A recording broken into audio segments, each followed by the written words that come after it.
I'm going to call the Tuesday, August the 8th Planning Board meeting to order. At this time, we're going to say the Pledge of Allegiance and have a moment of silence. And I do want to note that Juanita Kraus, who's a board member, her father-in-law passed away just recently. So during the moment of silence, just recognize that. So let's go ahead and do the Pledge of Allegiance in a moment of silence. Pledge allegiance to the flag of the United States of America and to the republic for which it stands, one nation, under God, indivisible, with liberty and justice for all.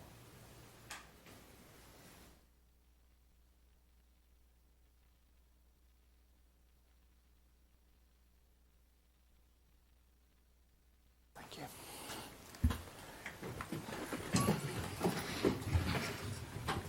At this time, I'm going to ask for disqualifications from any cases that are on tonight's agenda. Okay. Hearing none, I'm going to move on to number 3. We do have a quorum. We have 1, 2, 3, 5 out of 7. So we have a quorum. And I'm going to, at this time, entertain a motion to approve tonight's agenda. So moved. We have a motion. Do I hear a second? Second. We got a motion and a second. All those in favor say aye. Aye. All those opposed likewise. Number 4, approval of the minutes from our July 11th meeting. I'm going to entertain a motion to approve the minutes from the July 11th meeting. Make a motion. We have a motion. Do I have a second? Second. We have a motion and a second. All those in favor say aye. Aye. All those opposed likewise. So at this time, we're going to move on to old business. PB 2311. Mr. Mims. Now, this is old business, so the board can just basically, point of order, we can discuss this.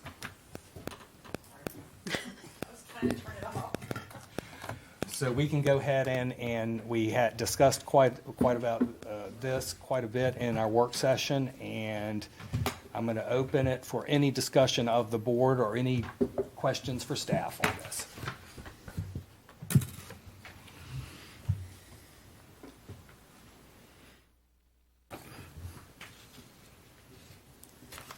No questions and no discussion, so then we're going to go ahead and open it up for motions.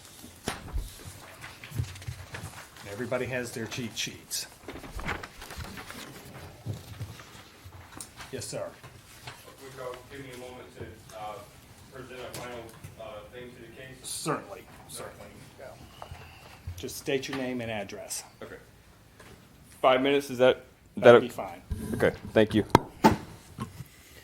105 Chestnut Drive, James Mims, my name.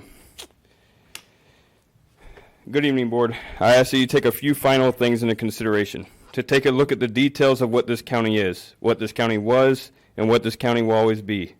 The name is traditionally said to be an indigenous word for wild geese, Currituck. We are the sportsman's paradise. Our county seal is a goose, reeds, and cattails. Migratory waterfowl such as geese use coastal and inland wetlands as resting, feeding, breeding, or nesting grounds for at least part of the year. Wetlands are essentially the permanent habitat of cattail. According to the National Wildlife Foundation article I have with me, most of the filling that goes on throughout our country is relatively small, fills of less than half an acre. Experts say the nickel and dime approach is destroying natural resources. From Tony Torini, a National Wildlife Federation attorney specializing in wetland regulations, the small, seemingly harmless fills allowed by the Corps nationwide permit program represents a critical problem. What we're talking about is piecemealing away the resource, says Torini. It's a piece here, a piece there, and cumulatively, we're seeing extremely significant losses, even without considering the natural benefit wetlands provide. The fact remains that building in such areas makes little sense. Filling one small parcel of wetland may seem harmless, but the damage adds up when several property owners in a watershed also begin draining and building. That's why conservationists are concerned that the Army Corps' permit program is helping to nibble away the nation's precious wetlands. Just to add some local data to my claims, I submitted a FOIA request and recovered data that there was 146 instances in the last 4 years that fill permits have been issued in this county. Of those 146, 24 of those have been for structures. My concern is justified. What I ask is that this board take into consideration what took place July 17th at the Board of Commissioner meeting. Under new business, there was a vote to pass and implement Corolla Light Resort Social District. Somebody recognized that this was that this was wrong, recognized that change needed to be made, and the Board of Commissioners voted to implement that change. I want to recognize that something is wrong, recognize that change is needed, and stop the wrongful filling of wetlands that is happening in our county. Moving forward, board, I want to express a few more things. I do this for my kids at home, for my friends, neighbors, and the future generations to come. Those that stood with me when they could. Often people come before boards angry, express their concerns, and leave without presenting a solution. I'm not trying to say that the filling of wetlands is the only problem in this county, that 1 acre lots are the only solution to our growth, that density is the only solution, or that even developers are terrible individuals. What I am saying is that what we're doing right now with the tools that we have is not working. I have to be real. What you are doing, what the Board of Commissioners are doing, is not working. They said if the development meets the UDO, then it must pass. If it meets the 4 criteria for the county, and they vote to deny it, we risk a lawsuit. We must change the UDO.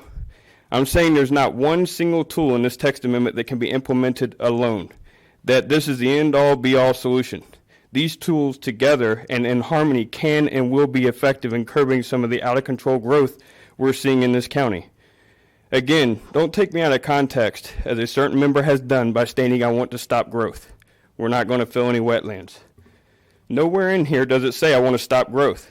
What I am saying is implement these much-needed changes to slow growth, to allow responsible growth. God forbid we make a developer build a development to the liking of the resident of this county. God forbid the little guy wins for once, and God forbid we do have some affordable housing in this area, and I'm not talking about $350,000 townhomes. I'm talking about the $50,000 mobile homes that are in hurricane-stricken Florida that the Board of Commissioners eliminated in 2013 in our county, allegedly for safety and because of the amount of them. The Board of Commissioners, by doing that, literally told our youth in this county to go live with their parents, as they eliminated the true way for our kids to live in affordable housing. Instead, now they have to live in $350,000 townhomes, live with their parents, and we brought people in this county that will never pay enough in property tax to pay for their 2, 3, and 5 kids to go to our schools. I don't want to stop growth. I want to catch up on our infrastructure. I want growth to be slowed. I want people coming here to live and to thrive, have good paying jobs, and to invest in our county, just as the people I see sitting in this very room. We need a minimum lot size that is conducive of a rural community that we're labeled in the small area plan. Wetlands not to be filled for development. True open space in developments. Stop the clustering of homes. And end the mixed residential that leads to housing that's not found in rural communities.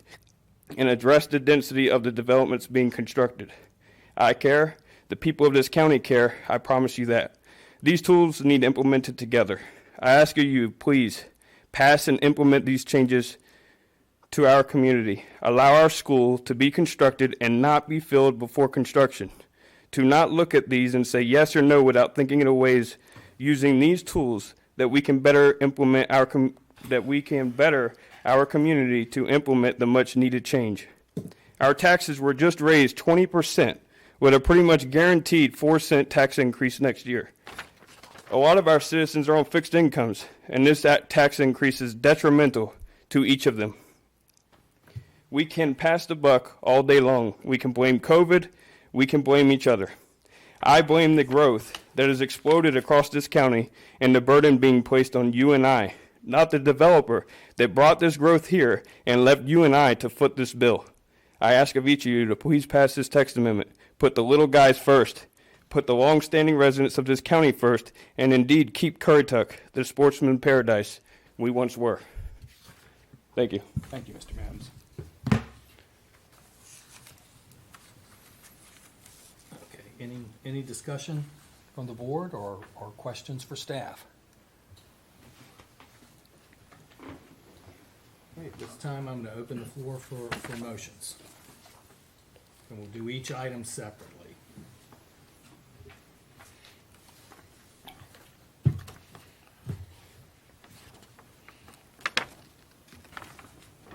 So did you want to go down the list on this sheet or Do you have Kevin's, some from the suggestions? yeah, We can probably do it in this order, can't we?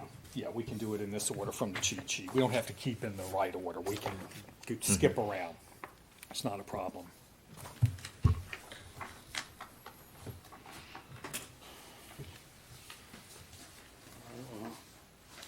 I'll start at the top, man.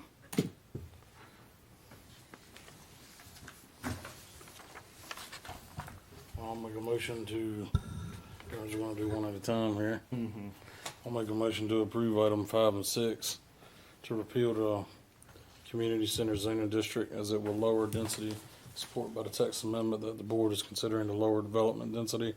There is currently no property in the county with this zoning district. Repealing the CC district is consistent with Imagine Currituck, specifically the goals, policies listed below, land use goal and policy 1, infrastructure and county services goal and policies 2, 3, 7, 2, and 8. Okay, we have a motion. Do I hear a second? I'll second. We have a motion and a second. All those in favor say aye. Aye. All those opposed likewise. Motion passes to approve 5 and 6 to repeal the community center zoning district as it will lower density.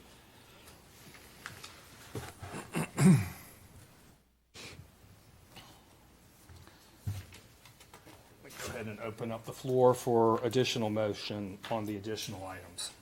Okay, I'll make a motion to approve item 11, removal of density bonus of 1 unit per acre beyond the maximum allowed in the zoning district for integrating sustainable development practices. This request is consistent with the board's proposed text amendment, which encourages a decrease in density.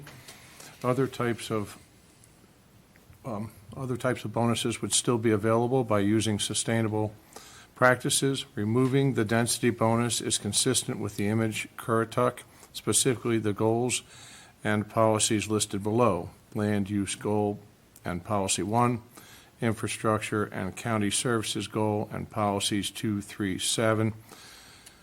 Is that 7.2 and 8? We have a motion to approve item 11. I'll second. We have a second? All those in favor say aye. Aye. All those opposed likewise.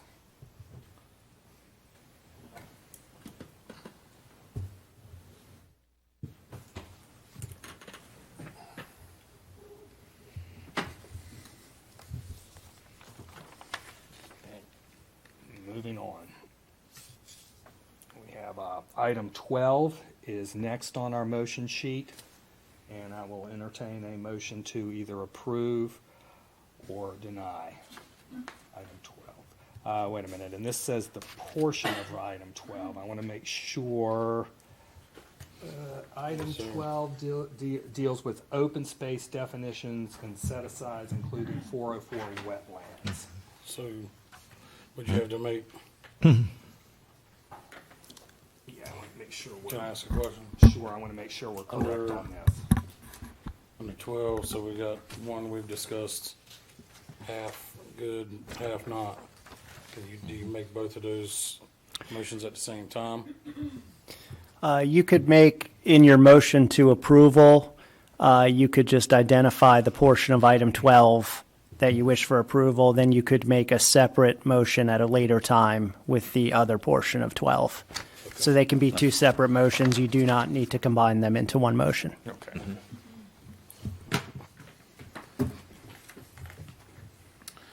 I'll make a motion then.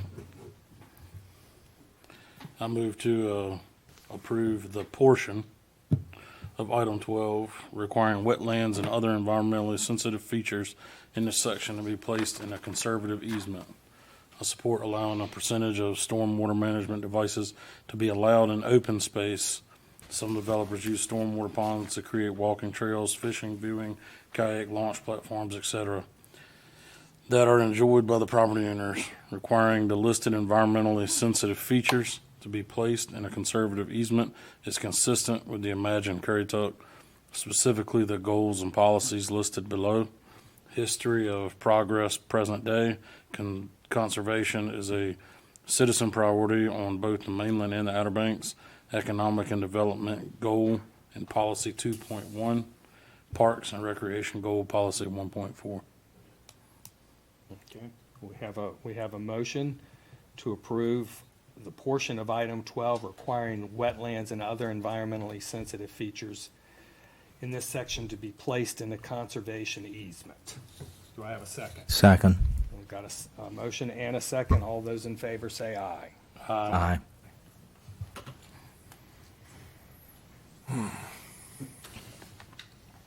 Moving on to item 15, that is removal of the 404 wetlands from density calculations. Can I make a motion? Absolutely. I would move to deny item 15, which specifies the removal of 404 wetlands from density calculations. It says, this request is consistent with the board's proposed text amendment, which encourages a decrease in density. This is consistent with Imagine Currituck, specifically the goals and policies listed below, environment goals and policies 1.1, 3.1, and 4.5.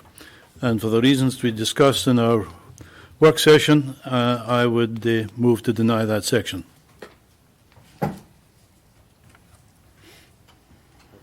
Just make sure we're going to be consistent with what we have in new business. Brian, give me your motion again. You move to include? No, what is written here is I move to approve item 15. I move to deny any approval of item 15. In other words, I'd suggest that we would not promote the counting of the big, let me see if I get this right. Yeah. It's my proposal that we do not, that we do count 404 wetlands in residential density calculations, however that shakes out. So you'd be approving 15 as it's written? No, it says, if I'm correct, it says on the sheet, do not count 404 wetlands in residential calculation. I'm suggesting that we do consider wetlands in density calculations. In other words, they contribute to open space and so on and so forth. Do I understand it correctly? I just want to make sure we're clear on what we're voting on, because by removing, let's just get clear, by removing wetlands in density calculations, basically, Kevin, I'm going to ask you this, that increases growth, so to speak. I just want to make sure we're right on the math here. I want to understand this, because then we've got approval, and I want to make sure. If you move to deny this motion and not, then you would include the 404 wetlands in the density calculations. That's how density is currently come up with. So you would be keeping it as it is, where you take the total lot size and calculate density off it. And that's if you wish to deny. If you wish to approve, any 404 wetlands on the property would not be included in that lot area to calculate density. So there would be less lot area in which to calculate density to develop if you approve. So to deny is to maintain the status quo, correct? Correct. Yes. Okay. Just want to be, because it's, we got a lot going on. I want to make sure we know and then to approve would be to approve what Mr. Mims has brought forward. Correct. Okay. So we have a motion to deny. Correct. on the table. Do I hear a second? But that does not pertain to the open space deal, correct? Because that's still the other half of 12. This is just straight Yeah. up off of density calculations. Right, that was the item that when it came to density calculations, I think this is something this board was going back and forth on. As to, you had brought up in our original meeting about ponds and things like that are actually more or less drainage utilities as opposed to, and you had just mentioned now whether or not, that you did not feel at that point, or you questioned whether or not that would be included in an open space calculation, if it was something that was necessary to develop the property. And you would look at it more as a utility versus, so.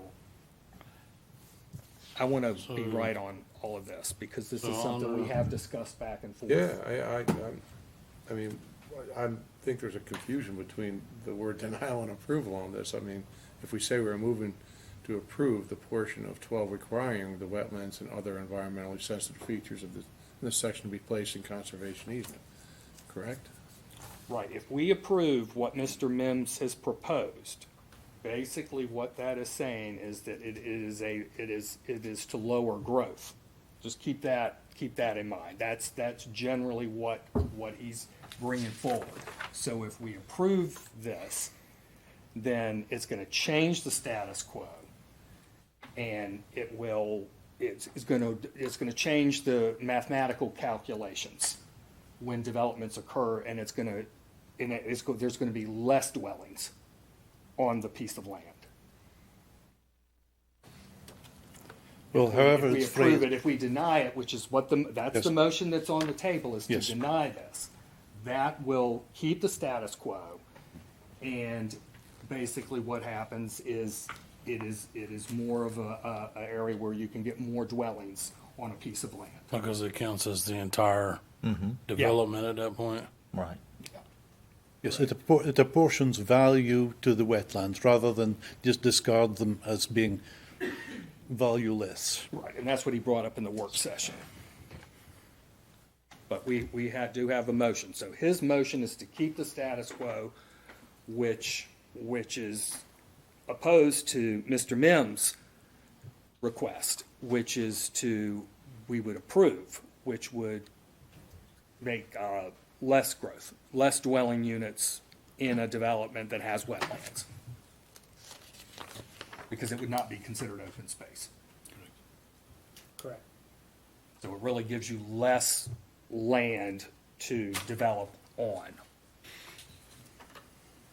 Because you would have to put more, all of a sudden you can't include this wetland, so you've got to say, okay, well, we need 10 more acres open space, which would take away from your buildable lots or your dwellings.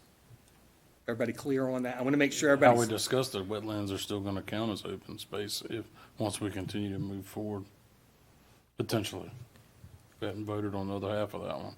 Yeah, this has nothing to do with open space. This is just how many, if you have 100 acres and 50 acres are wetlands, to determine your density calculation, you would Still use the wetlands even though you can't build on them. you would still use the wetlands, and you would have 100 acres to get the number of lots off of, even though you couldn't use 50 acres of it. So all your lots would be on those 50 acres. That's how we do it smaller now. lots, and they would be smaller lots. Gotcha. Right. So what this request is to not count the wetlands as part of the density calculations. Does that still match up to the square footage? I mean, is that possible in that equation? That's this is a whole different Okay, animal. all right. Yeah, this is a whole different item. All right, So we have a motion to deny to it. deny, which is to keep the status quo. Any seconds?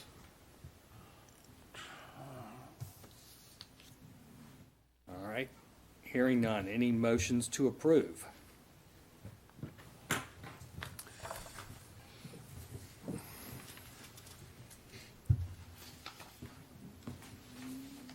That's where you are right now, right? Yeah, okay.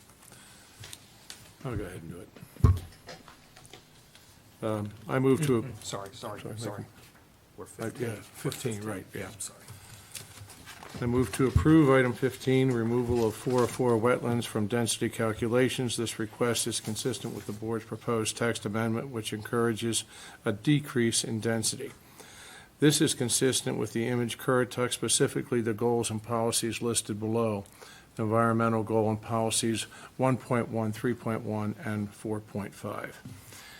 And these items of this request are reasonable and in the public interest because one, these items address the need for recently expressed by the Board of Commissioners to decrease the density in the mainland residential districts. Also, these items further protect environmentally sensitive lands by requiring conservation easement. You need me to read all this, or are we done? We're done. It doesn't flip over, does it? You're all right. All right, so we have a motion to approve item 15, removal of the 404 wetlands from density calculations. Do I have a second? Second. We have a motion and a second. All those in favor say aye. Aye. All those opposed? Nay.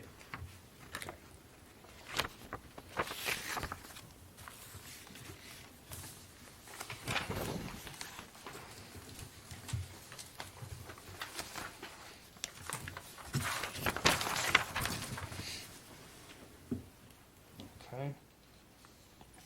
Now we're moving to items, I want to make sure we're getting all of these now.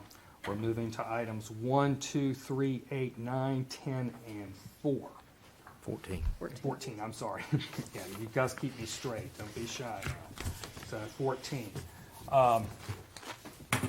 And these items basically have to do with lot size. And staff's recommendation has been the same on all of these items. That you're gonna control growth with density, not with changing lot sizes.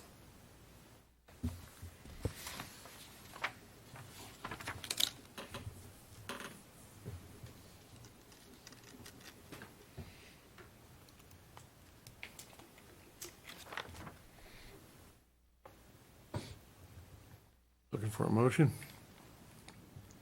Yeah, now, point of order on this, should we make a motion for each item? Or can we group them all together? You can group it, We can group it all together. 1, 2, 3, 8, 9, 10, and 14, correct? yes. Yeah. Okay. All right, I'll make a motion. I move to deny 1, 2, 3, 8, 9, 10, and 14 of the PB 23-11 James D. Mims III because the request is not consistent with the image Currituck. It is more appropriate and consistent with the image Currituck to regulate growth by lowering allowable densities rather than increasing the minimum lot size. Additionally, this methodology grants the developer more design flexibility with subdivision layout while allowing a more market-driven product lot size. Items 1, 2, 3, 8, 9, 10, and 14, because these items are inconsistent with the image imagined Currituck, specifically the sections, goals, and policies listed below. Vision statement: the county maintains appropriate development densities and discourages encroachment into areas that impact natural assets. Secondly, the guiding principles: economic prosperity and resilience. Provide a range of housing types and land development densities appropriate for attracting quality, environmentally compatible business and industries that strengthen the county's tax base. Transect methodology. A key recommendation of this plan, Imagine Currituck, is amendment of the UDO to regulate development density through an appropriate density average for each future land use transect. Land use goal and policies 1 and 1.5. Okay, we have a motion to deny items 1, 2, 3, 8, 9, 10, and 14. Has to do with basically lot size. Do I hear it? We have a motion. Do I hear a second? Second. We have a motion and a second. All those in favor say aye. Aye. All those opposed likewise. All right, moving on. Item 7 is Four. to, Item 4. sorry, Bob. I'm sorry, moved to item 4, which is intended to not allow additional MRX zoned property in the county. MXR. MXR zoned property in the county. And if we have any questions, Donna, tell us again exactly what MXR zoning is, so we'll know exactly. So the MXR zoning district is in fact a residential zoning district that allows for multiple housing types. What a lot of people confuse it with is the mixed-use district. Okay. And mixed use is the concept where you have residential and commercial that is together. Okay. This particular zoning district, like I said, is a residential type district, but it does allow for some small scale neighborhood serving commercial uses if it's on the highway and in a full service designation in the land use plan. Okay. Everybody clear on that?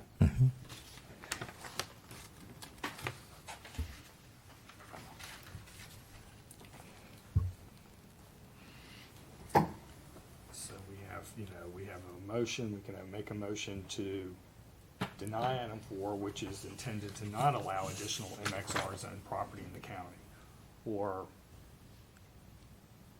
move to approve item 4, which would be to continue with the status quo. And actually, deny is the same thing, so I want to make sure I'm clear on that. If you deny it, Maintains. it maintains the status quo. So denial is basically maintaining the way it is.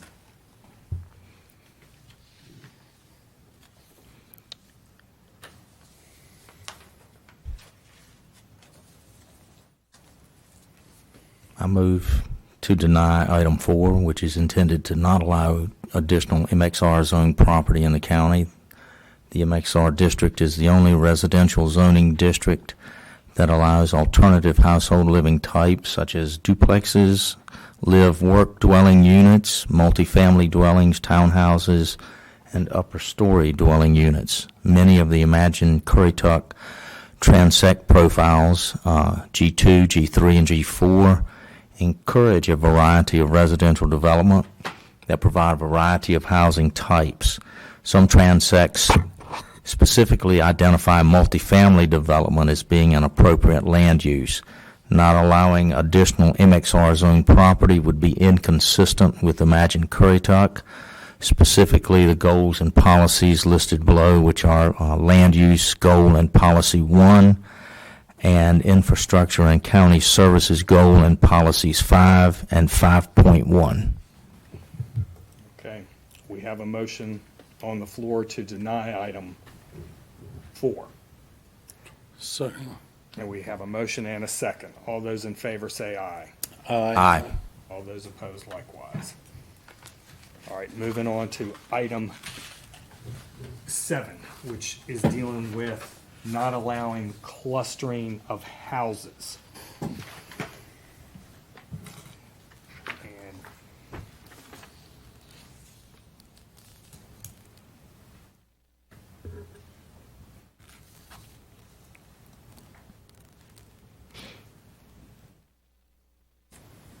And And this item specifically goes back to, allowing certain subdivisions to have open spaces and then an area of clustered houses, and then it just allows for a little more creative look within a development as opposed to just an acre lot, a house, a house, a house.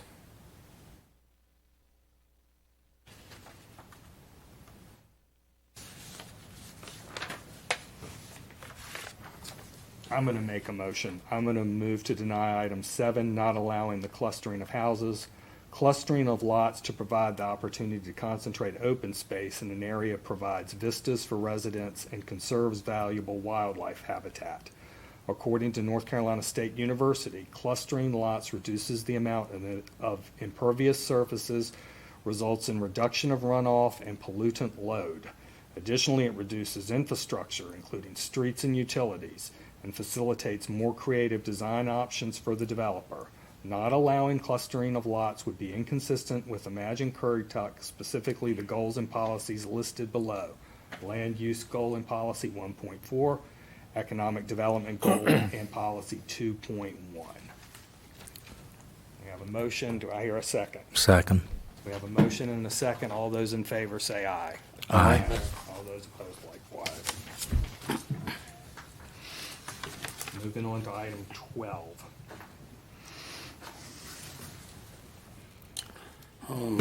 This is back to the wetlands, so let's make sure we're clear.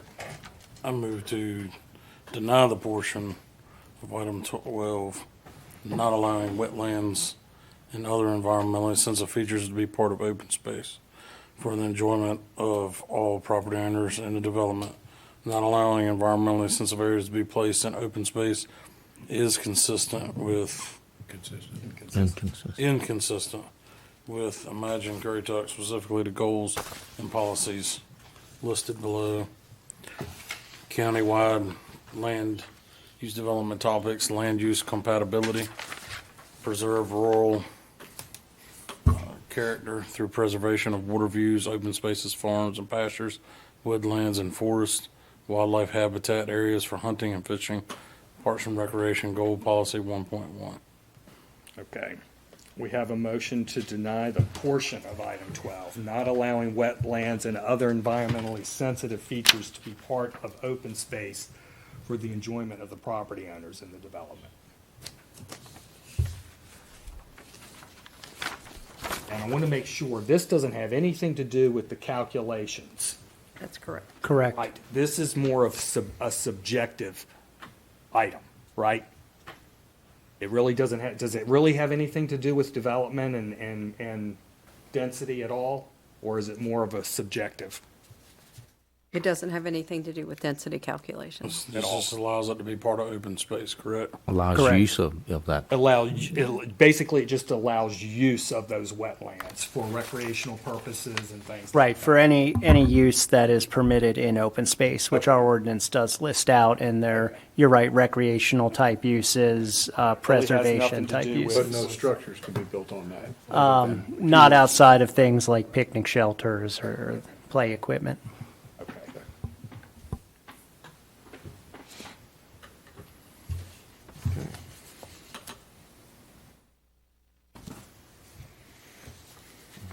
Looking for a second to that. Second. Have we made a motion on it? I made the motion. Did you make it? yeah. Okay, I want to make sure. Yeah, Yeah, okay. yeah, I So read it, yeah. Mr. Corbell made the motion. Do I have a second? Second. Okay, we have a motion and a second. All those in favor say aye. Aye. All right. All right. Lucky 13, the last one, I think. Item 13. Now, this has to do with what we talked to the county attorney about. Basically, that the county would take over jurisdiction of wetland fill. Can I make a motion, please? Absolutely. I move to deny item 13 regarding jurisdictional wetland fill, allowing properly permitted wetland fill situations, such as for road crossings at minimum. The appropriate agencies, that is the Army Corps of Engineers, should remain responsible for regulating the filling of wetlands under their jurisdiction. Regulating wetland fill would be inconsistent with Imagine Currituck's statement listed below. The estuarine systems on page 29, instances of non-coastal freshwater wetlands are extensive in Currituck County and are regulated by the Army Corps of Engineers. Is it necessary to go into the rest? Or? We need to read the rest of these items? No, you don't. Okay. Okay. Okay, we have a motion on the floor. Do I hear a second? I'll second. We have a motion and a second. All those in favor say aye. Aye. Aye. All those opposed likewise. All right. Are we You're done? done? At least that one. Yes, with that one. Thank you.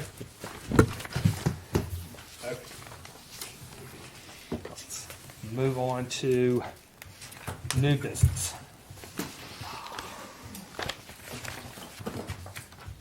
New business, PB 2316, NAS Enterprises LLC.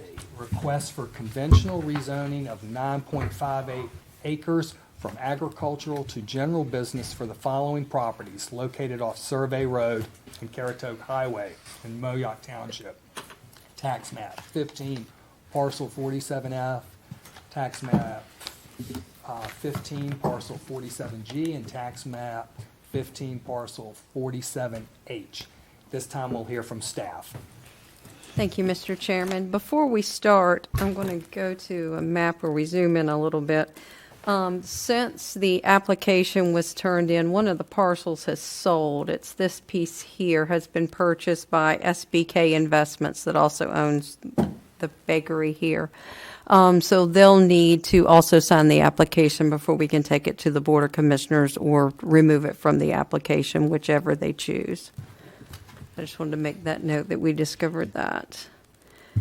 Okay, so this is located, this is Currituck Highway in Moyock, Survey Road. You'll see the middle school, Eagle Creek and Lakeview. It is a conventional rezoning request from agricultural to general business.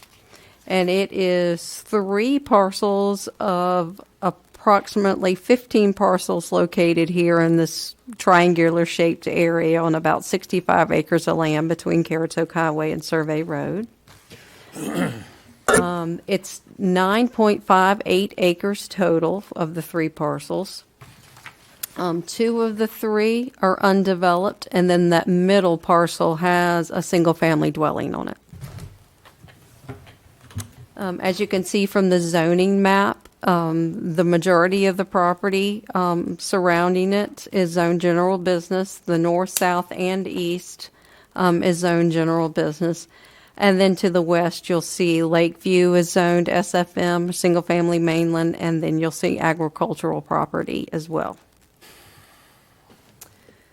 Some of the main differences you'll see in residential uses permitted in the 2 different zoning districts is agricultural zoning districts typically just allow your single-family dwellings, manufactured homes, whereas general business allows more types of residential uses, your live-work dwellings, your upper-story dwelling units, dormitories, family care homes, rooming and boarding houses, those kinds of things. And the only reason that's significant is when you're looking at adequate public facilities concerning schools and other infrastructure and density calculations.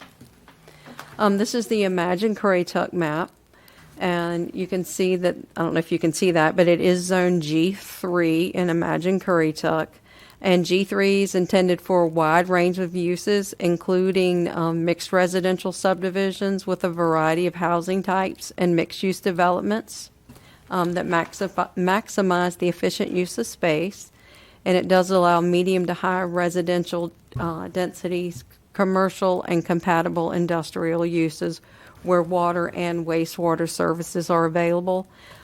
County water is available to the project. County sewer is not currently available to the project. There are Imagine Currituck policies that are relevant when you review this application. I'm not going to read them to you. I'll just read the highlights here. It's Land Use Goal 1 that speaks to development densities and intensities and their location and being compatible. Land Use Plan Policy 1.2 that speaks to being consistent with small area plans and civic master plans. Land Use Policy 1.4 talks about protecting the uniqueness of the county through preservation of farmland, wooded areas, open space, water views, and those kinds of things. Infrastructure and County Services Goal 1, it ensures the sufficient provision of services. Infrastructure and Services Goal 8 ensures that all public services remain sufficient to provide superior service to a growing population. And the Northern Mainland Land Use Policy 1.1 speaks to fostering growth and development while maintaining the distinctive natural environment and rural character of the community. The Moyoc Small Area Plan does classify this area as full service. Full service designations are focal points of the community where high amounts of activity do occur. Multi-use developments, which are both residential and commercial components, are allowed in full service. And typical densities range from 1.5 to 3 units per acre. The Moyoc Small Area Plans that are policies that are relevant are CC1, that also speaks to encouraging and fostering development that's compatible with the rural atmosphere of the area. ST1, that promotes the establishment of an area dedicated to a community serving business. And ST2, which supports local entrepreneurs that establish community serving businesses. Staff does recommend denial of the application. Although the surrounding properties are zoned general business, in the absence of a development plan, it's not possible to determine consistency of the proposed development with surrounding properties or adopted county plans. The rezoning to GB would expand the uses permitted on the property. And since 2007, conditional zoning applications are preferred because the impacts of development can be more appropriately addressed through mutually agreed upon conditions of approval. And with conditional zoning, any development or use of the property will be addressed with a conventional zoning. I think I said conditional. Any development or use of the property will be addressed through UDO and review processes. And with that, I will be happy to answer any questions. And the applicant is here to speak. Okay, thank you. Any questions for staff? So the big thing is that there's really not a plan submitted for the use of these properties right now. That's correct. With the straight rezoning or conventional rezoning, we use those terms interchangeably. A plan is not required.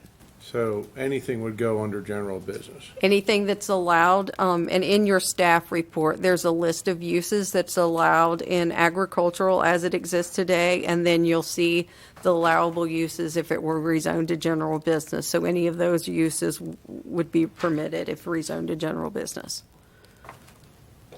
Are there some of those uses that would be inconsistent with that area? Yes. There are? Yeah. Okay.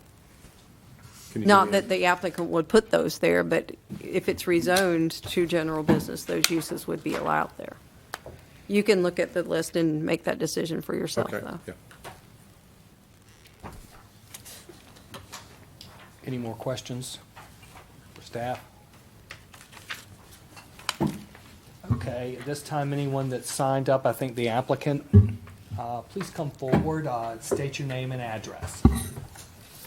My name is Majestic Anderson, 118 Sims Road, Moyoc, North Carolina. Some of you guys know me as Jesse. I've lived here my entire life. My family's lived here forever, way back. I mean, grandparents, great-grandparents, great-great-great, all that good stuff. We have farmland in this area, and we intend on keeping farmland in this area.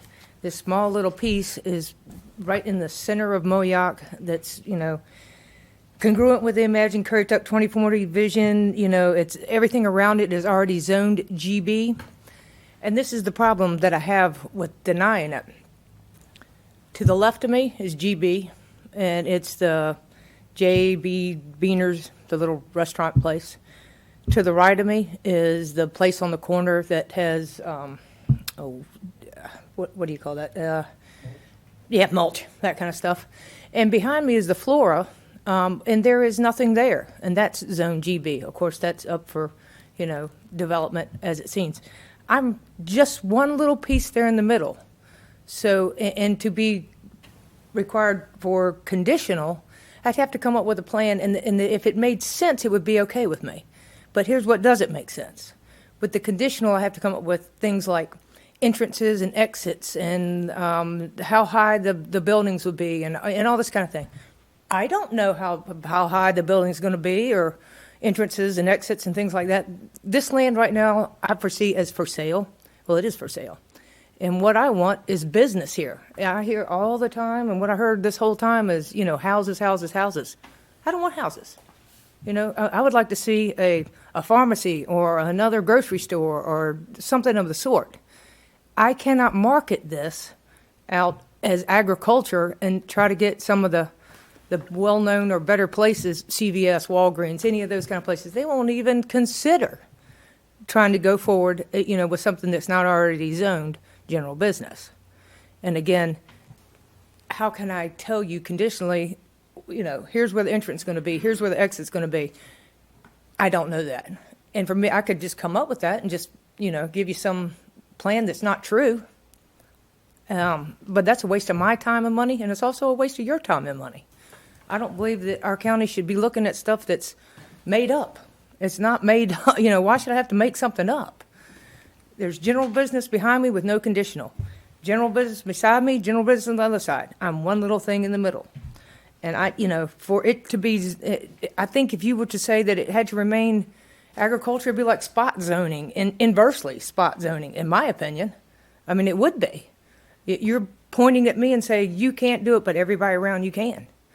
I mean, to not approve this, in my opinion, would be arbitrary, capricious, and in a lot of cases, I think it'd be prejudice. You're showing prejudice against me as a long-term county, resident, has other, farmland and everything else there that we're going to keep, but yet when I see a way to add to the county, add, business, add tax money to the county, not through houses and things like that, through business, this is the only way that I can do it, is to rezone it. So I would ask that you approve it and not deny it. It does not make sense to deny it. And I'll answer any questions you got. Jesse, will questions? Sam be joining your application or Yes, withdrawing he did. his lot? He did, and Okay. he said he would do whatever he needed to. Okay. He wants I it just wanted to also- make sure. Yeah, he's next door. Sam Miller is the one who bought the first lot on it, which is next to LJ Beaner's. They built another restaurant there, so I guess they're wanting it for a parking lot. They're out of space there. They're trying to grow business, and there's really nowhere to park. So there's a small little acre, well, it's like 1.3 acres that he also but he also wants to be, so there's more than one of us. And also, both sides. Tyneses, Carol Tynes. I spoke with her. I mean, she wants it zone general business. I'm pulling down the values of everybody around them by keeping it agriculture. It's not right for me, for it to stay that way. Any questions for the applicant? And by the way, I didn't know I had to speak. So this is off the cuff. You didn't have to. Oh, yes, I We're did. glad When I you heard did. deny, yes, I did. When you put in for this, you can't have a plan because you're not planning it. You're planning on selling it, so you want to leave it open for the resale, That's right. possible That's right. highest resale value. That is And if correct. I understand your argument correctly, it's because there is general business all the way around you already. Right. And so, all right. I just have a question for the county. Was there a change between the time that these other lots that are general business and this request for general business? Was there some change that accommodated the idea of going more towards conditional or needing a plan? And were the other general business ones required to give a plan? Most of those were zoned general business. I can't tell you how many years ago when I believe, as Donna can correct me if I'm wrong, 500 feet off the highway back was zoned general business at one time. So that's how most of that became general business. It's more than 500 feet back. I Yeah. remember Doris Floor, which was related to me, which her grandson recently has her property. That was changed. LJ Beaner's was changed. And all this stuff has been recent. It's not What was has consistent been at all. recent? recent with You said all this LJ stuff. Beaner's. How recent is that? Within a few years. I think his was I think it belonged his to was, James his Miller, was my- conditional zoning, and then he came back for straight rezoning. Am I remembering that correctly? Correct. That's correct. Yeah. So that was conditional and went back to general business. Correct. So Yes. the LJ Beaners received a straight rezoning, not conditional. You see both, actually. He had Well, a conditional rezoning. The most and then recent request was recent to request straight was GB. general business. I think my big question is there something there that is a precedent for the county to say that this needs to be conditional when, in other words, were these general businesses there and something has changed in the county that pushes it more towards should be a conditional? Or has there not been any big change since these were given general business? Well, since 2007, when conditional zoning was put in place, the board has directed staff to lead people towards conditional zoning. And so that way there's a plan in place. You can have, you know what you're getting. You can have mutually agreed upon conditions. You can make sure it's compatible with the neighborhood, what's coming in. You can make sure it's compatible with your land use plan. You can make sure it's compatible with your small area plans. The land behind mine has been rezoned straight general business since 2007. I know it has. I don't know the exact date of it. That was the Flora. That was changed from agriculture to that since the 2007 deal. And the LJ Beaners next to us, I know there's a couple different things there. That land actually belonged to my grandparents. They give it to James Miller, which is not Miller that owns it now. Give him a house and a place to live because he worked for my grandfather.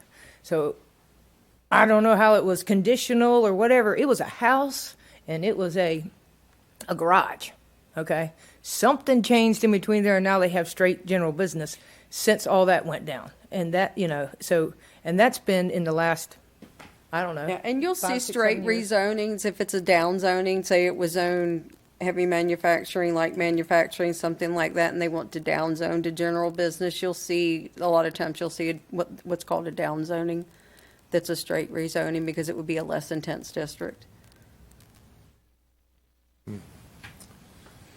I mean, I do understand the place and the need for the conditional. I'm just curious whether, I think you make a very valid point that if it's all general business around you, on most sides around you, that I don't know how that regulating an area of that magnitude compared to the amount of general business under conditional requirements really kind of fits in. I'm I'm going to bring up a point with that. They're all general business right, around her, right, I know. regardless. Right. But that means it was, whether it was conditionally rezoned general, It or wasn't. just- General business before is straight rezoned.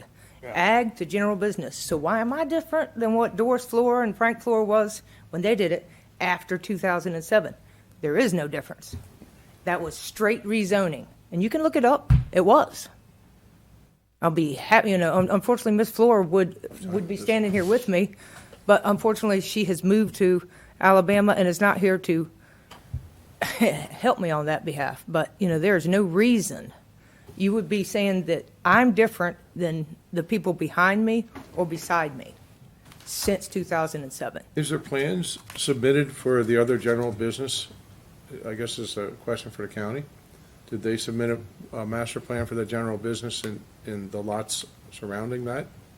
We have not received any formal submission for development of those lots. Okay. So anything within general business applies right now? Correct. Okay, and whatever they choose or whoever buys them and chooses to do with it within that provision allowance under general business? Okay. All right, Could I just make a point? I thought you made your case very well. I do too. And just as a parting comment here, if you were to sell one of the parcels and someone says, well, I'm going to have this, and give a very vague description of what they're going to build or no description whatsoever, I don't think that should prohibit you from being able to sell the property, because you know and I know that whenever they submit a plan to build anything, it's going to come through some very, very careful scrutiny along the way. And not just anything and everything is be allowed to be built on the property. Exactly, exactly. Would general business, again, a county question, general business still have to go under the scrutiny of what is matching up with that agricultural area surrounding it and Well- restaurant-type business? It depends what the development was for as to what action, whether it would come before you and the board. Certain uses will need special use permits or even a conditional rezoning to further development. Those would come before you. If it's a item that doesn't require that added level of approval, then it would be reviewed under the regulations of the ordinance and design standards and everything associated that are currently in our regulations. Okay. Thank you. Any more questions for the applicant or for staff? Okay, thank you. Sure. And with that, we can have, board can discuss the matter, or someone can make a motion.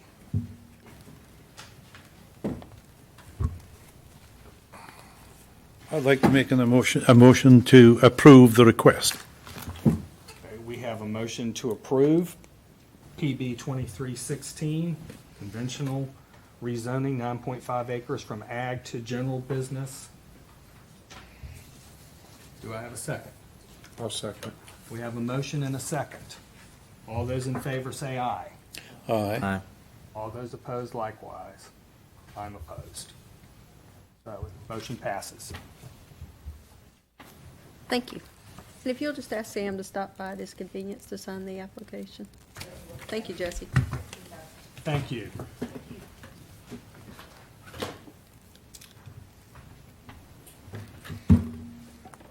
All right, going to 2319. Danet Maisonov. Request to amend the the Unified Development Ordinance, Chapter 4, to allow temporary stays under 180 days and a recreational vehicle outside of approved campgrounds. This time we'll hear from staff.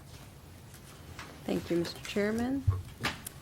So staff received a complaint on March 13th regarding the rental of 2 RVs on property being rented through Airbnb, the short-term rental site. A notification letter was sent on March 14th saying that this wasn't an allowable use in the county. The violation was not stopped, so a notice of violation was sent on June 27th.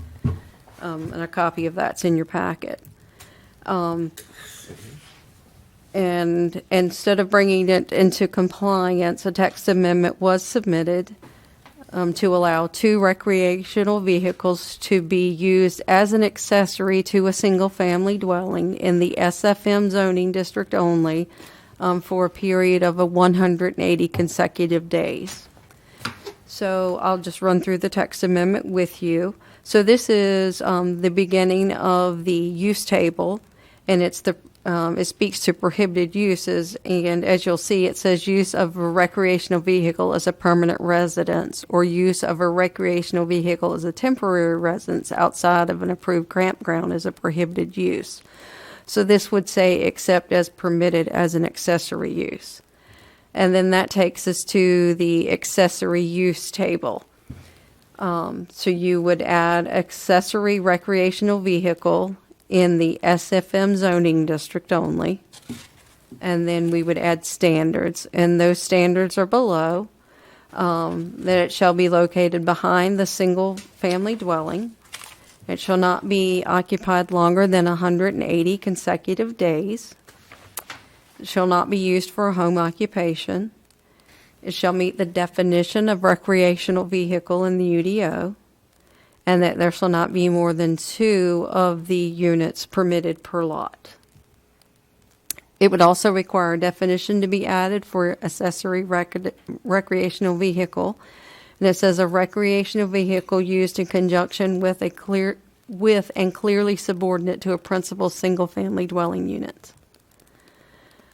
Staff does recommend denial of this application because of the following considerations.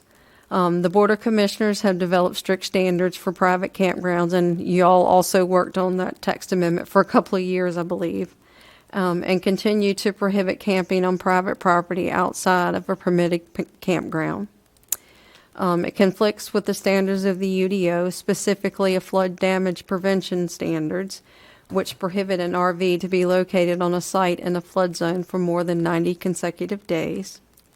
The request is not consistent with county practices, which do not permit recreational vehicles as dwelling units on private property due to health, safety, and public infrastructure concerns and permitting and enforcement capabilities.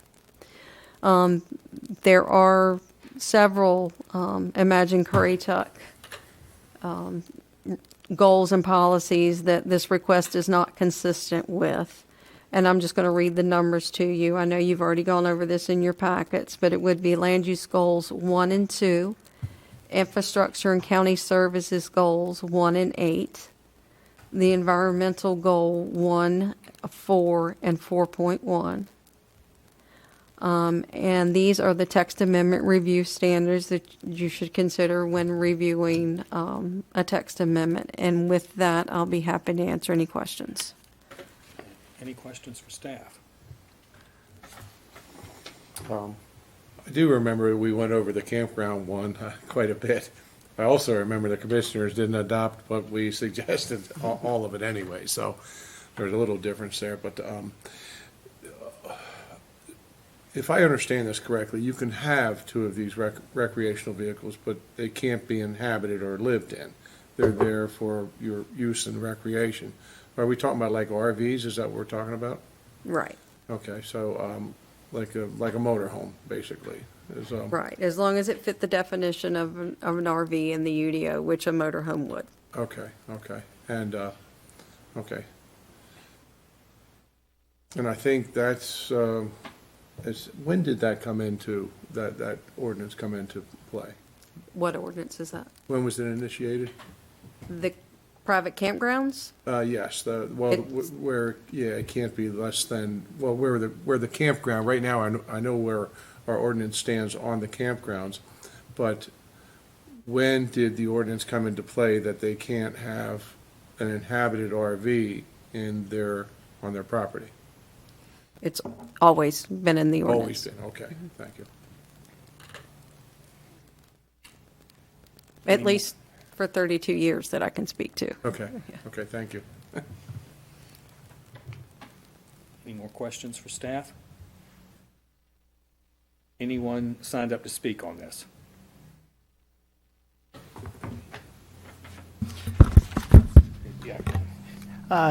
Yeah, Don and I were just going over the rules and procedures for the planning board, and under section 4, meetings of the planning board, letter G says, no case shall be heard by the board unless either the applicant or his authorized representative is in attendance at the meeting.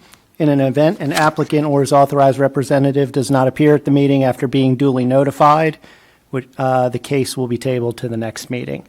Oh, So okay. according to our rules and procedures, since he didn't show up, It's tabled.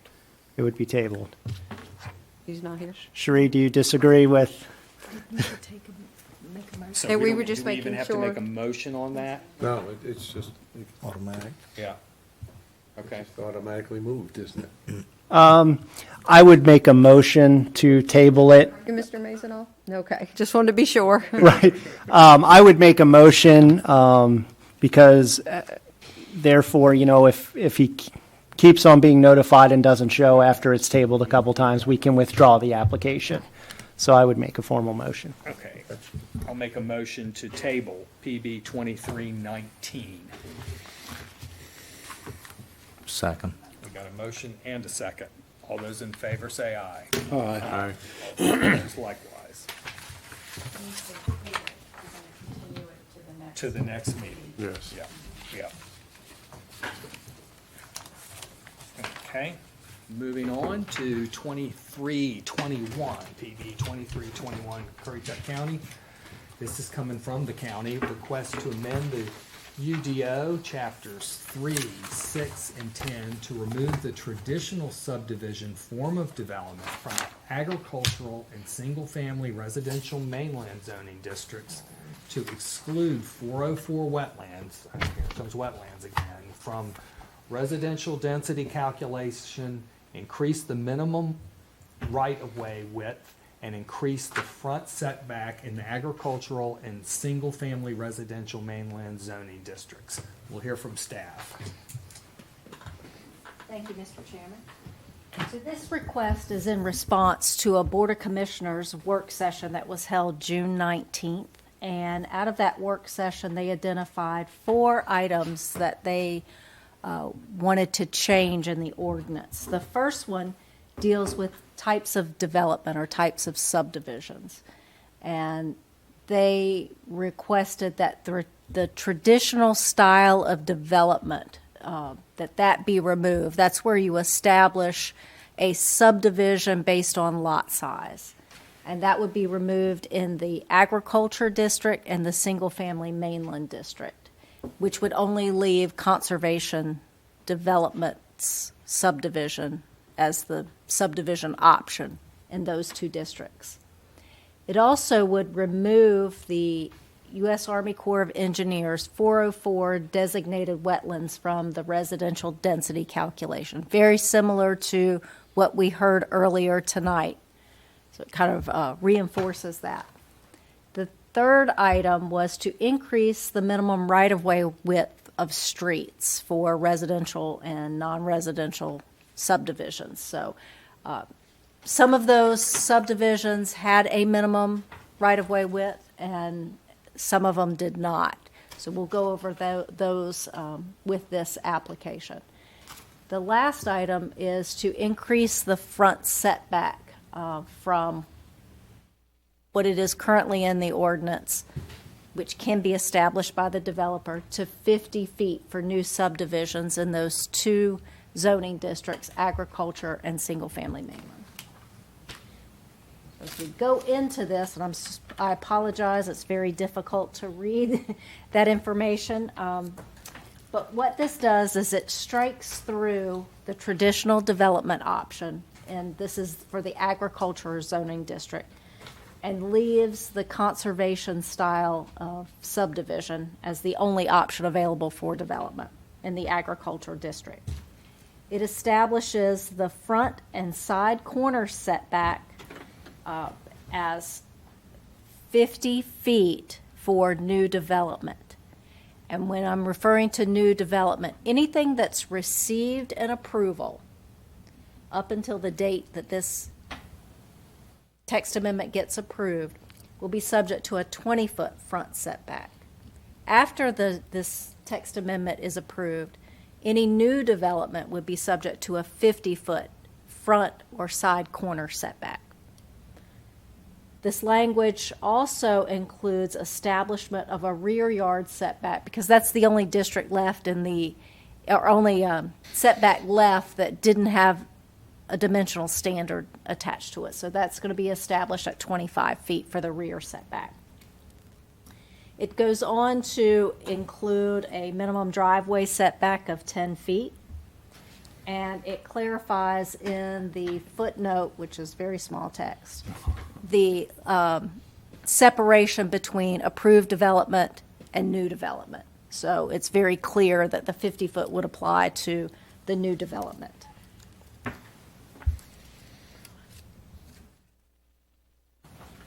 This is the single-family mainland district dimensional standards. It does pretty much the same thing that the agriculture did, and that the conservation style of subdivision is the only one that's available. It removes the traditional and establishes the same setbacks. The next item is the elimination of 404 wetlands from the residential density calculation. And it clarifies that the U.S. Army Corps of Engineers designated wetlands would not be included in calculating residential density. So when you look at your entire tract of land, the current ordinance does not include lands that are identified by the Division of Coastal Management as CAMA wetlands, and we're adding to that the U.S. Army Corps of Engineers designated 404, because those two are different. CAMA wetlands generally are very small amount right along shorelines and not on every piece of property. They're very specific in their designation.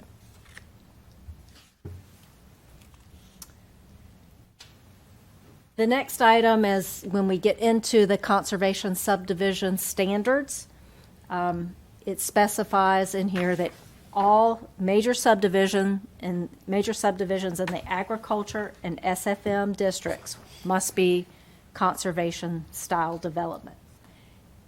The conservation subdivision requires a minimum tract area of 10 acres. That's currently in the ordinance.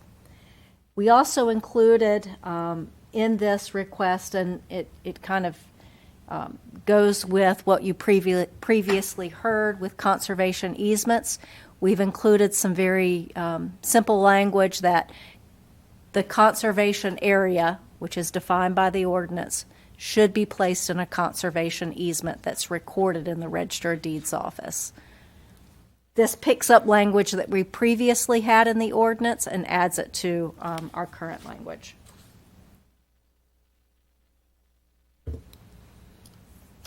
This is the minimum street width standards in the ordinance, and the conservation style of development allowed for a minimum right-of-way width of 30 feet, which was below NCDOT design standards. And this will increase it to 50 feet and will then be consistent with NCDOT construction and design standards. We included the 20-foot minimum pavement width in the collector street. It's currently shown as a minimum pavement width for the local street, and collector streets carry more traffic than local streets do. So we felt like it made sense to add that language in there for minimum pavement width that would be consistent with the local streets.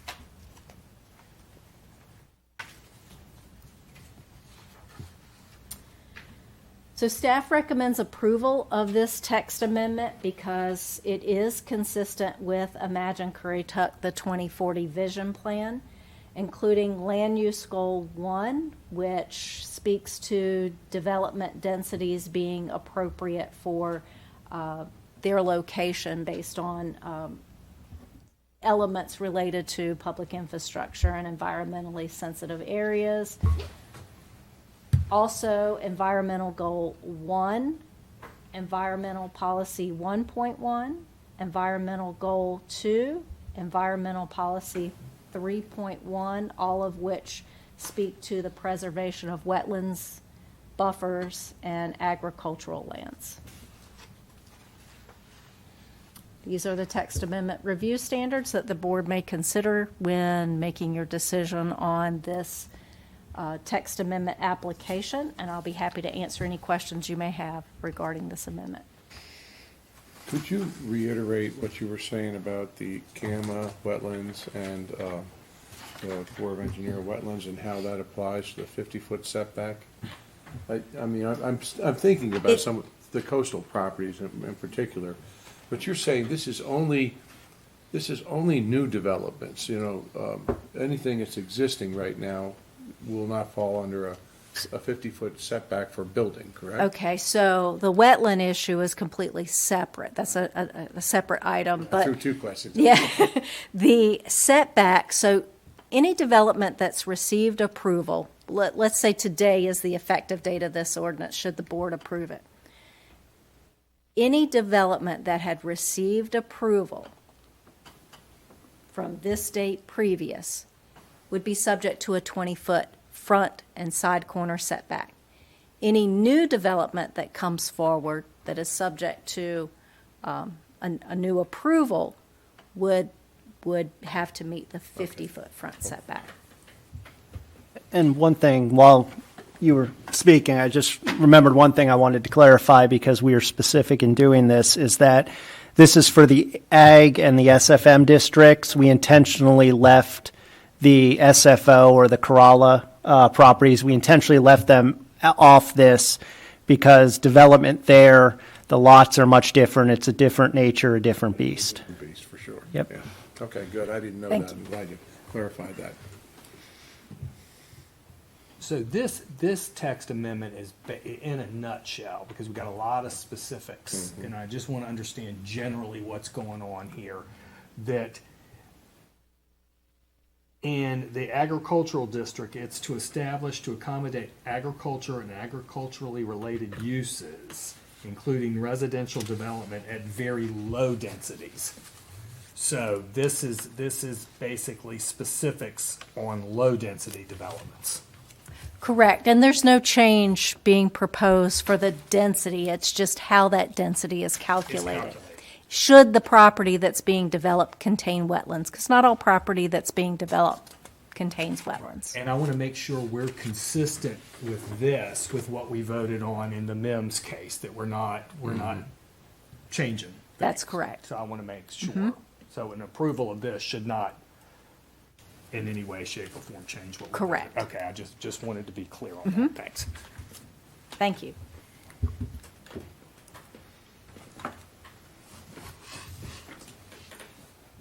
Any more questions for Donna?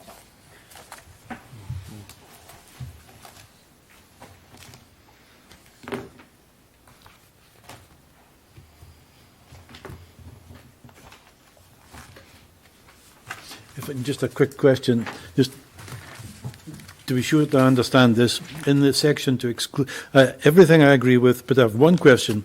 In the sentence to exclude the 404 wetlands, essentially density therefore will be based on the amount of usable land other than the entire parcel, if it so happens that of the 100 acres, 20 acres are wetlands, for example. That's correct. That's a great way to evaluate it, is it's the usable land.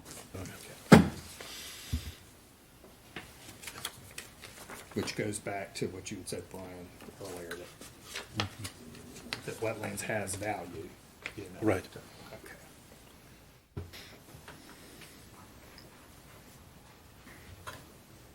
Any more questions? More discussion? All right, I'm going to open the floor for a motion. I'll make a motion to approve PB 23-21 because the request is consistent with the American Currituck 2040 Vision Plan, including land use goal 1, environmental goals 1 and 2, and environmental policies 1.1 and 3.1. Okay, we have a motion on the floor. Do I hear a second?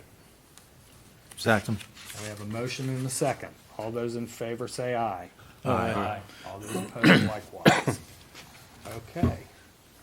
Moving on to 2322. And I have all the cheat sheets for 2322 here. I don't know, they just ended up in front of me, so I'm going to pass one.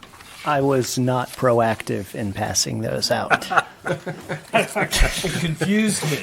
So you know, like, what's going on here? Yeah. I think You it need stopped one? at your end. They needed to move down. Do you need one, Sheree? Oh, it stopped at my end? Yeah, Okay, move one you were down. busy. Okay, there you go. Thank you. So it was my fault. All right, that's it. It stopped. All right. You got it? Everybody's got one now? 2322? Brian, you got one? Yes, thank you. Okay. All right, let's move to PB 2322, Currituck County. Request to amend the Unified Development Ordinance, Chapters 2 and 6 to define the adequate public facilities ordinance as it relates to adequate school capacity and removes adequate public facilities reference from other public facilities. We'll hear from staff. All right. Thank you, Chairman. This is a text amendment which essentially modifies how we consider the adequacy of county services in the evaluation of special use permits. So to give you a little background, this request was initiated by the Board of Commissioners. Just want to start off by reading the current adequate public facilities ordinance as it stands now. And it says, no development authorized by a special use permit shall exceed the county's ability to provide adequate public facilities, including but not limited to schools, fire and rescue, law enforcement, and other county facilities, Applicable state standards and guidelines shall be followed for determining when public facilities are adequate.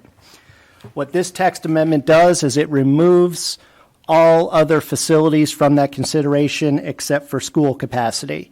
What the board has found is that schools are really what they have considered in special use applications, and that many of the other public facilities, it's tough to have a tangible, measurable number to see when they exceed the ability to provide adequate service.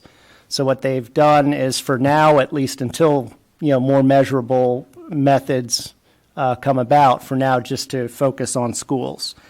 The school administration, they do provide numbers, both capacity and enrollment numbers. The planning department does get these numbers, and those are the numbers that are used in consideration of special use permits. So although it does come from the planning department, it is managed by the school administration. Specifically, what this text amendment does is modify Section 2.46D, which are the special use review standards, and it removes in Section 4 all county services except school capacity. And then it amends Section 6.6, the adequate public facility standards. It actually changes the name of that to be adequate public school facility standards, again removing the reference to other public facilities. Staff has recommended approval, but does suggest that the following considerations of the Imagine Currituck Infrastructure and County Goal Services 1, 2, 3, 7, and 8, and Infrastructure and County Services Policy 7.2 are considered when reviewing this text amendment. I won't read them all, but what these goals and policies deal with is really ensuring county services can accommodate the growth and still provide superior service to our citizens, and recognizing schools as a valuable community asset, and to continue to consider school capacity in decisions. And so with that, I will stand by for any questions. Yeah, I've got a question. If looking at page 9 in our packet. Okay. Specifically D, and under D, number 1, not endanger the public health and safety. That seems inconsistent with what you're proposing, because you've got that in there, not endanger the public health and safety, but then you're eliminating a standard for including it not limited to fire and rescue, law enforcement, and other county facilities. Correct. And so what this amendment does, it does not review, when a special use permit comes in front of the Board of Commissioners, those are the 4 finding of facts that the expert witnesses have to prove. So the expert witnesses still have to prove that it doesn't endanger public health or safety. What this text amendment does is it takes away a measurable, staff doesn't make a recommendation, but a measurable statement of whether or not the county can meet those adequate facility standards. What we've fallen into is we're not getting feedback, or we haven't, of, what is the tipping point of how many police are needed to accommodate, X number of new houses, or how many, when's the tipping point to a new fire station being needed or another ambulance being purchased. It's just those things, unlike school numbers, which are, we have the capacity, we have the enrollment, we know exactly what percentage of the school is filled. We don't have those numbers for the other facilities, so other public facilities, and that's why the board has moved forward to take those out. See, I have a problem with this personally, because I think it really gets to a point where we're focused for adequate public facilities. Basically, we're only focusing on schools, right?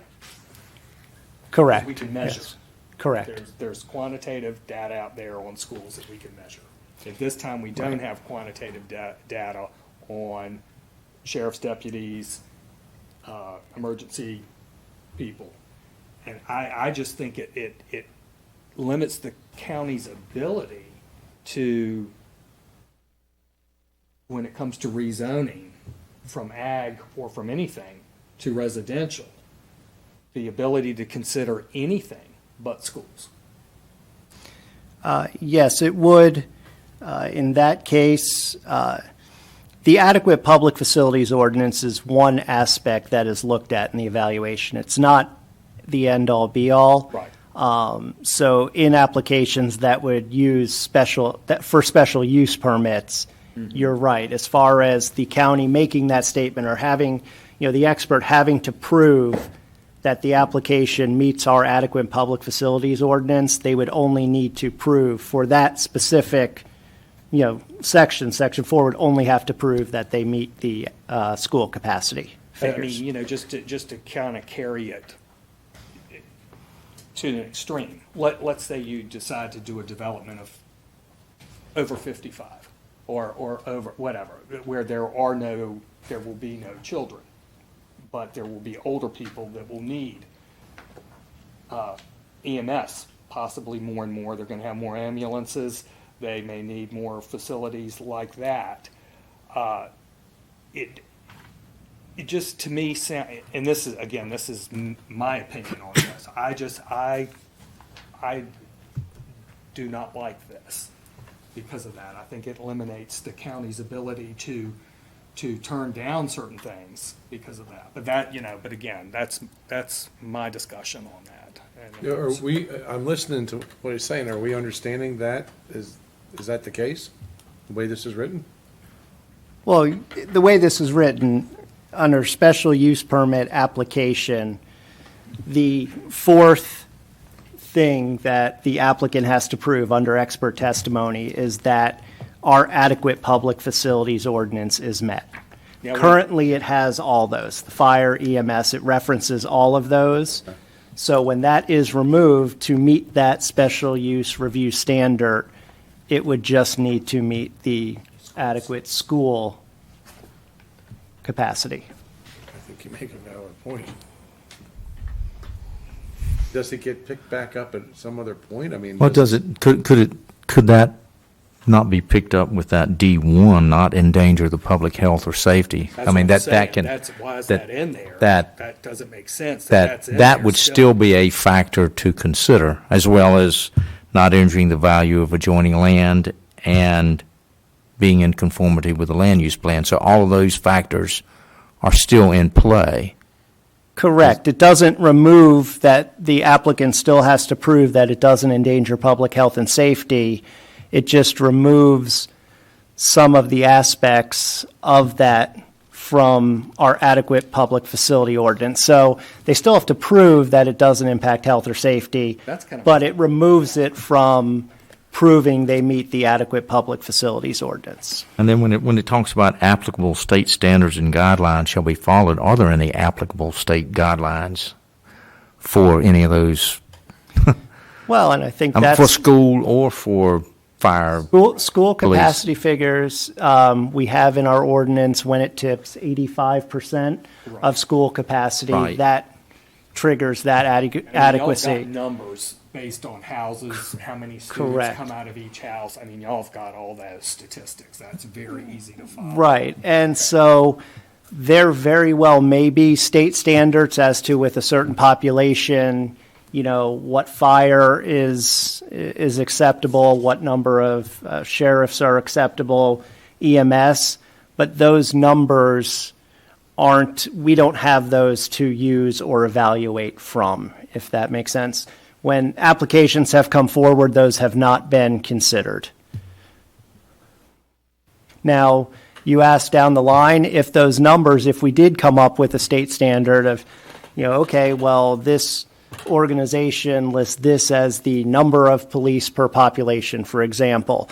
If that became a tangible thing, it certainly could be put back in, as a measurable. I think the difficulty now is that, the board wants to focus on where you're not making a subjective decision in our adequate public facilities, where it's a measurable quantity.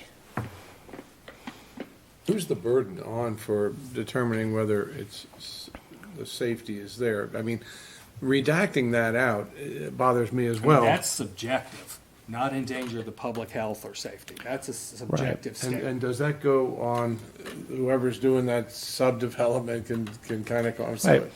I mean, it really only has to hit on the schools. I mean, if we don't have adequate fire or deputies to patrol the area, you know, or take care of an emergency, or EMS, like you were talking about, and cater to older folks, I mean, I'm a little worried about that. Right, and to elaborate a little more on the process, what an applicant has to do, when they come before the board with a special use permit, they have to provide witness expert testimony to prove each of these 4 points.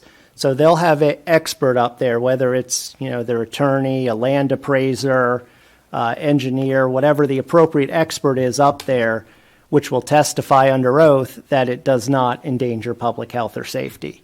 What about You know, the public staff, health we issue? provide numbers, for example, for school facilities, we provide numbers, but we don't give a recommendation on these applications. That's up to it's the burden of the applicant to prove those 4 points to the board under expert, under oath. Will the sheriff and the deputies of that district, or at least the sheriff of that area, be able to also counter as to whether this is good or bad, and as far as, or even the fire department, local fire department? I mean, will the chief get to speak to basically on the other side of the expert witness that the developer brings in? Right, and they would have an opportunity in the review process. The way the formal process in front of the board works, it is a little, how do I say this? It's tilted towards the applicant. As far as the applicant, they provide their expert testimony that it meets this. Staff doesn't have the opportunity to rebut that argument if they're giving that under oath. It's the way the proceedings are, don't provide that opportunity.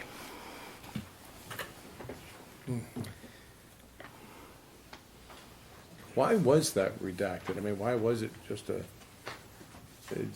redacted out to just schools now?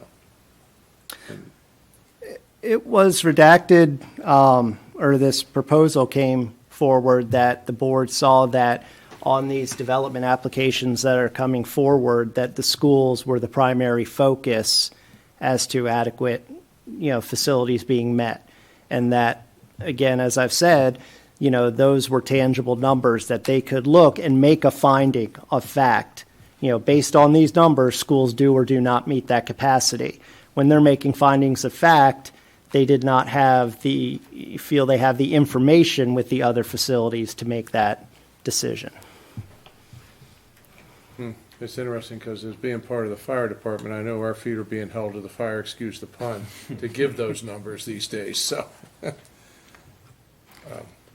I kind of differ that you're not receiving fire department numbers. We're really being pushed hard to give you those numbers. Right, and we may receive, in the review process, we might receive, you know, input from certain agencies. I think it relates back to what is that tipping point? What is that standard the board has to use to figure out whether or not it's meeting that capacity? For instance, you know, a fire comes and says, hey, these 20 houses, we're not going to be able to serve them, we're at capacity. And the board says, okay, well, that's great, but what are you using to determine that? What numbers are you using? What facts, you know, standards are you using to determine that that's the tipping point where you can no longer serve? And I don't think that information has, you know, been presented.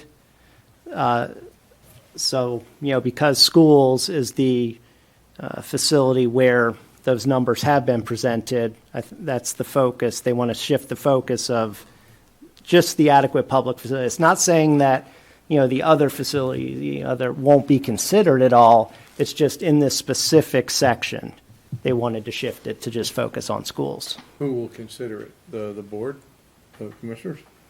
Well, the board can still consider those factors.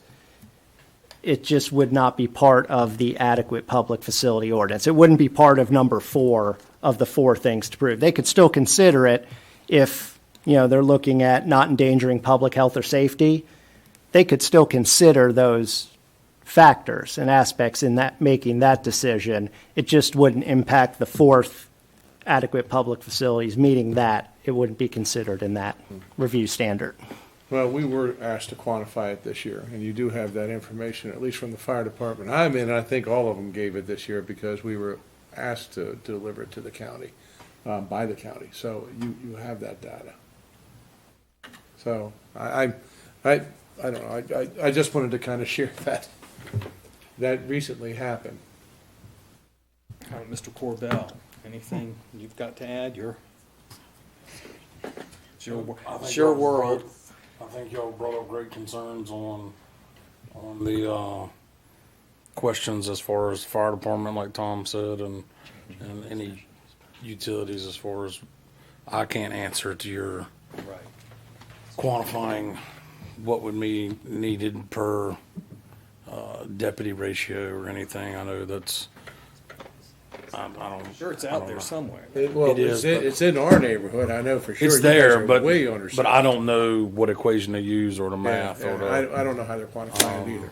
I don't know. I know it was a big topic, not separate from this. I know it was a huge topic when they were talking about the big station thing up there, but It was, yeah, we were asked to quantify it, yeah, so, and we did. that's probably something that my bosses probably already have. All right. Any more questions for No, Kevin? I don't. It was a pretty good wrestling match.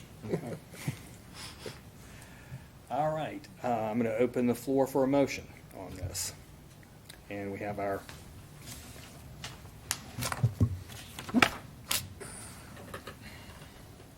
I'm going to make a motion. I move to deny PB 2322 because the request is not consistent with the Imagine Currituck 2040 vision plan. Because it, and I'm going to list the reasons, it does not address, under section D, it deals with not endanger the public health and safety, but that is not dealt with in section 6.6 because it only focuses on the public schools. My motion. I'll second that. We have a motion and a second. All those in favor say aye. Aye. Aye. All those opposed, likewise. Okay. Thank you, Chairman. Okay, last item. Go out of here. Anybody need to take a break or anything? Y'all are all right? Everybody okay for the finishing up?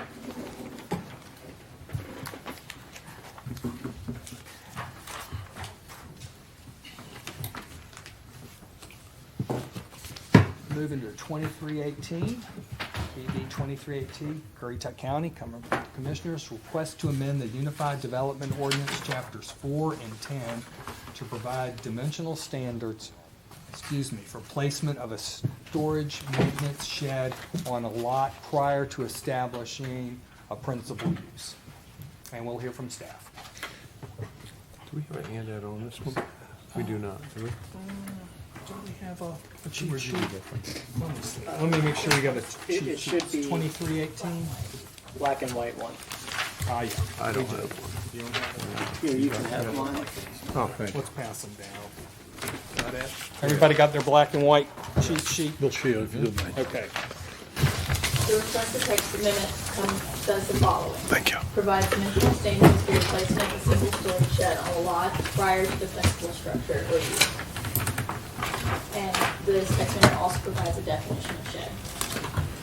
Typically, we've approved small sheds, approximately 12 by 12, have been permitted on a lot prior to the construction of principal use and dwelling. These sheds are used normally for storage of maintenance items. Currently, the UDO does not provide a maximum size for this associated allowance. This text amendment is intended to allow sheds for the upkeep of lots. Larger sheds will be permitted on larger lots and protect against continued storage, sheds, garages, and other accessory buildings on residential lots prior to construction. This text amendment will amend section 4.3.2C, approval of accessory uses and structures. It'll specify the standards for a single storage shed to be permitted as an accessory use on a lot prior to development of the associated principal use. Specific standards will be lots less than 3 acres, storage shed will not exceed 200 square feet. Lots greater than 3 acres, a storage shed will not exceed 400 square feet. And lots in the agricultural district greater than 50 acres, a storage shed not to exceed 1,500 square feet. All of these are prior to their principal use. This text amendment will also amend section 510.5 definitions by adding the definition of shed, which reads, a structure intended for storage of equipment and materials that are incidental to the care and maintenance of the land and features of the parcel on which the shed is located. A shed shall not be used as a dwelling. Staff recommends approval of this text amendment as it does not find that it conflicts with the UDO and the Code of Ordinances and is consistent with the goals, objectives, and policies of Imagine Currituck. The Land Use Policy Goal 1, which describes densities appropriate for the location and considers all those factors. Do you have any questions for staff? Any questions? It's the But size the of wording that is shed. in there to allow for that. It's allowed by the ordinance Okay. to do that, That's helpful.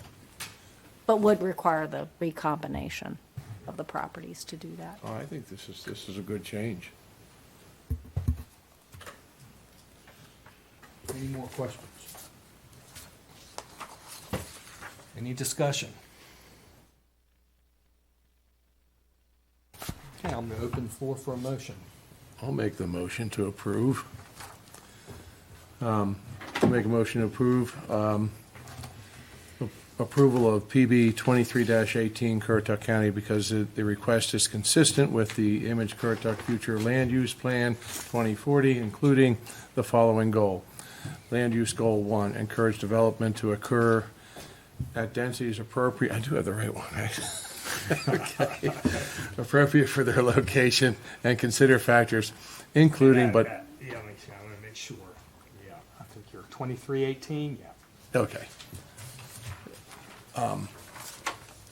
Including but not limited to the environmental, suitable areas, suitable soils, adequate infrastructure, the type and capacity of sewage treatment available to the site, the adequacy of transportation facilities providing access to the site, and compatibility and proximity of the site to existing Plano County services.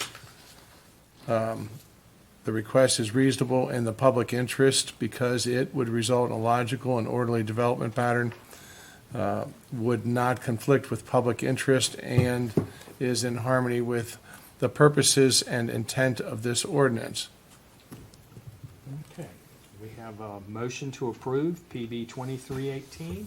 Having to do with storage. Yeah. Maintenance sheds. It really didn't read that way, did it? I think I get what you were saying. Yeah. Okay. Look, I got the wrong one. All right, we have a motion. Do I hear a second? Second. Okay, a motion and a second. All those. Mr. Ennis can have it. Yeah, Mr. Ennis. We have a motion and a second. All those in favor say aye. Aye. All those opposed, likewise. Okay. Let's go to announcements. I do have an announcement, and then we'll get to Mr. Kemp. I'm not going to be at the next meeting. I'm going to be out of town, so. Mr. Owens. You become the poobah. What is the date of the next meeting? Let's see. Yeah, it's the second Tuesday, September 12th. September 12th.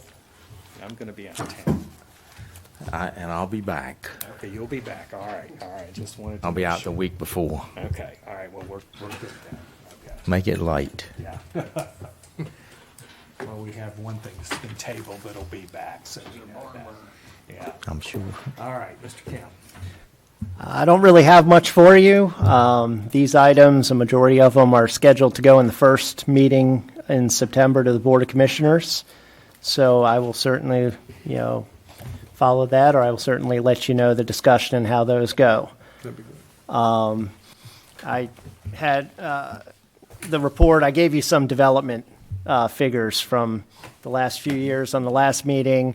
I got the report assembled and emailed that out to you. If you have any questions on it, please feel free to contact me. It's just for your information. I like playing with graphs and numbers, and So I wanted to share that with you. You provided plenty of graphs and numbers for us in that one. And that's what I've got. Okay, we're done. Do I have a motion to adjourn? So moved. We got a motion to adjourn. Do I hear a second? Well, second. All those in favor say aye. Aye. All right.